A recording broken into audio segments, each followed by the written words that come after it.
Okay, not all of you are going to watch this video, and some of you may not watch all of it. That's fine. But why did I title it this way? I'd rather fight flies than a grocery store. Well, now you can obviously see that I'm milking. And I can buy milk in a grocery store. Other than giving 15 to maybe even 30 minutes of my day with my milk cow to milk her. Now, granted, I have to lock the calf up. I only milk once a day, and I calf share. That cuts down on my time spent milking, but I still have to feed her and all these things. Yes, it'd probably be cheaper to get it from a grocery store, but I really adore this. To some of you, you probably have already turned up your nose and you're like, gross, this is disgusting. I mean, I'm in boots that have mud and probably poop on them too. So I get that. And I don't blame you a bit. But I love listening to this sound of the milk squirting into the milk bucket.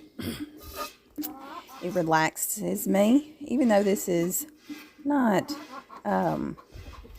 maybe it's labor intensive.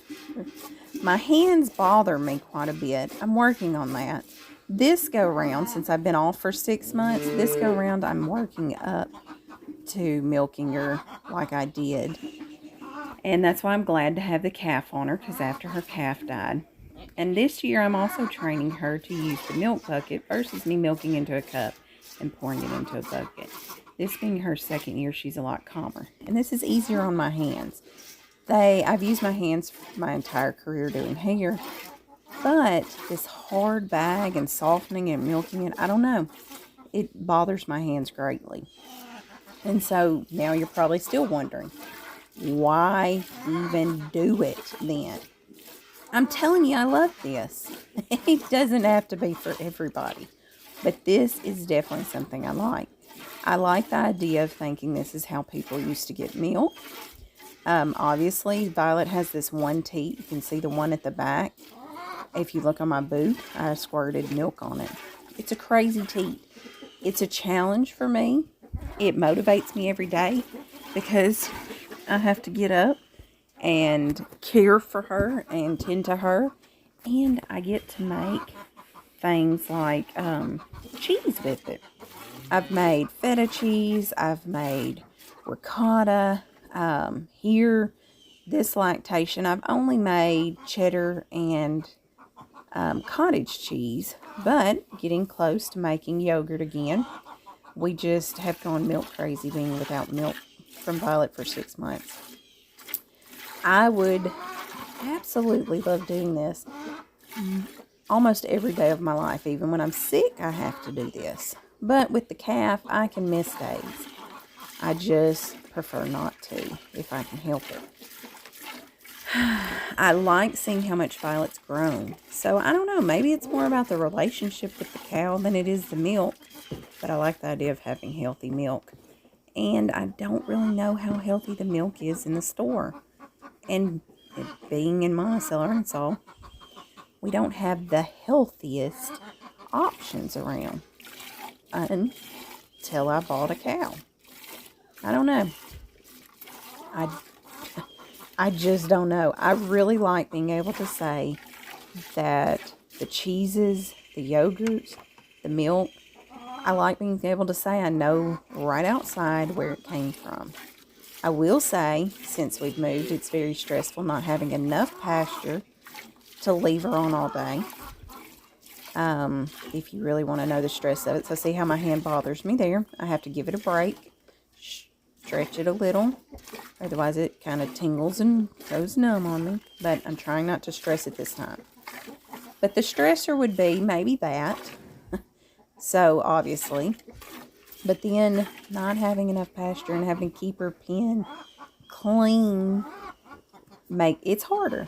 If she would just be able to stay out there and be out there and me not having to worry with flies and horse flies and mastitis, I don't know. There's some stressors. I've heard it said that a milk cow is basically 2 weeks away from death. So things can change.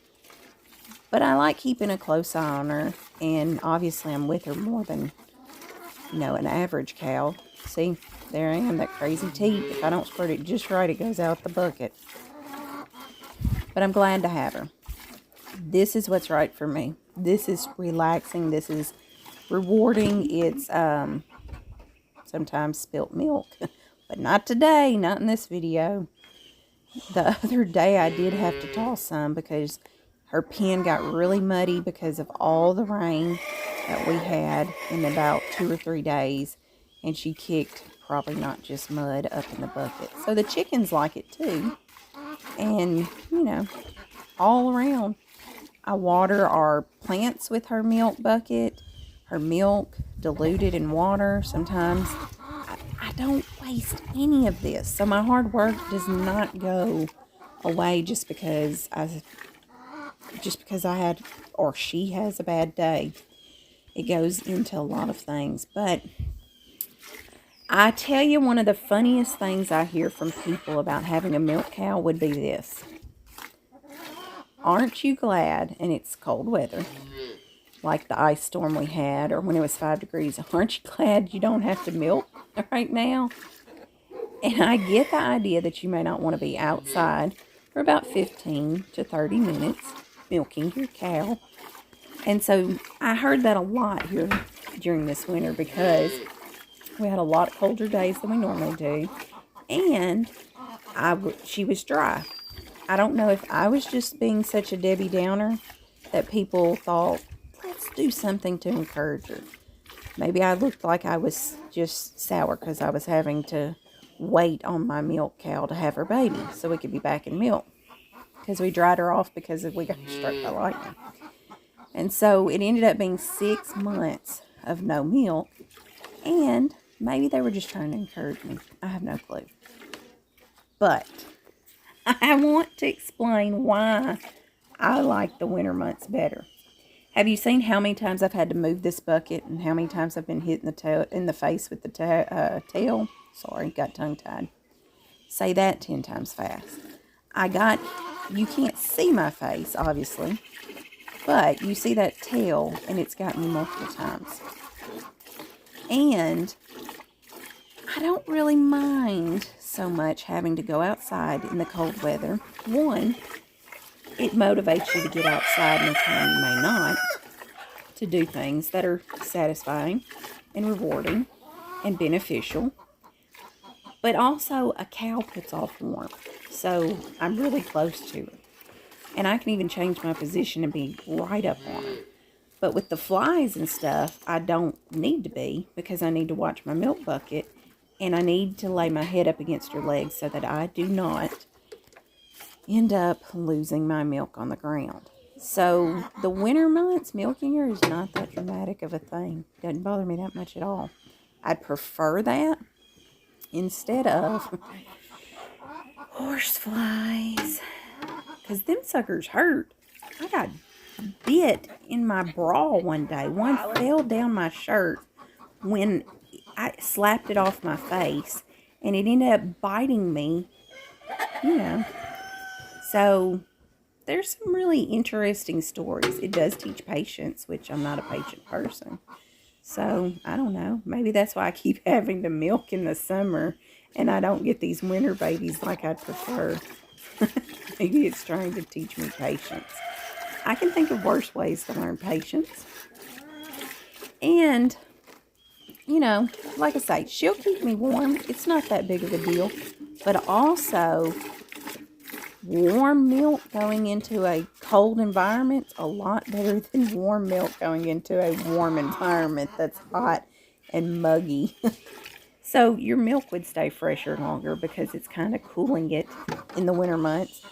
You know, just little thoughts I don't think people really think of if they have a milk cow. I mean, if they don't have a milk cow. Sorry, misspoke. But I like this. I guess even in the summer, even though I think the summer months are a little more difficult. I will be happy for summer milking when we have summer grass. Like when I'm not having to just use my yard and fight Tyler for what's to be mowed and not to be mowed. Because I agree with Tyler. Unmowed grass in your yard is snaky. That's why I want it out in the pasture. But we just have timber and some spots we have to mow. So really, Tyler and I, neither one of us get the win-win right now. I need grass, and he wants the timber cut. Well, I guess I do too, obviously. But I know I have green stuff out there in the yard right now that could be a cow's food. But I'm with him. I don't want snakes. Ugh, never. They freak me out. Sorry if you like snakes. I don't want you to make fun of me having a cow. And I'm not trying to make fun of you having a snake. But I would imagine your snake's not some of these very venomous ones that we have around here. So, I wonder how many people are still watching this video. And I wonder if you're thinking this might be relaxing too. Obviously, this is the stuff that's in my head. I get to think about my day. I get to think about the kids. And some other times you'll hear them screaming in the background, even in this video. They get to play. So usually what this might look like is a chicken or a rooster in the background. Be quiet. No matter what I do, they just keep going. But eventually I tune them out. And then kids laughing, screaming, playing, jumping, frolicking, riding their bike in the background, coming up to the fence, talking to me about how much milk did I get, or me telling them to do things such as water the chickens. This is just satisfying. See how that milk sloshed around? It could have spilled, but it didn't. There's satisfaction. I saved the milk bucket. These are things that go on in my head while I'm milking. Y'all, I also have been out here listening to music while I milk, or listening to my Bible app read things, commentaries, YouTube videos. But I don't do that much because I'd rather just milk and go in the house and do other things. And then it's over. Ruth gets to nurse her mama. And every time I see this little calf nursing, it makes me happy. Because there was some scary days that maybe she wasn't going to get to nurse. I don't know. I've got to do it in thunderstorms. I've got to milk in, let's see, like not winter, but I've got to milk in all sorts of sunrises, sunsets. I don't know. I had to listen to hoot owls hooting. The creepiest hoot owl I've ever heard. I think he was laughing at me. I don't know if it's because I almost slipped carrying a full bucket of milk or what. But I informed that hoot owl this was not a funny scenario. Well, I didn't fall, so maybe it was kind of funny. But I just like being outside. And this kind of forces me to be outside. Not that you have to force me. But it just makes it so much more enjoyable to have like this accomplished task and this satisfaction and to be able to take it inside to our table and turn it into things that are beneficial and to see my family be satisfied from it and to be able to get so much back from a living animal. I don't know. It's not for everybody, but this is definitely for me. So, enjoy. Or, if you're still watching, please subscribe. And you'll get to see how Violet is doing in future videos and cheese making.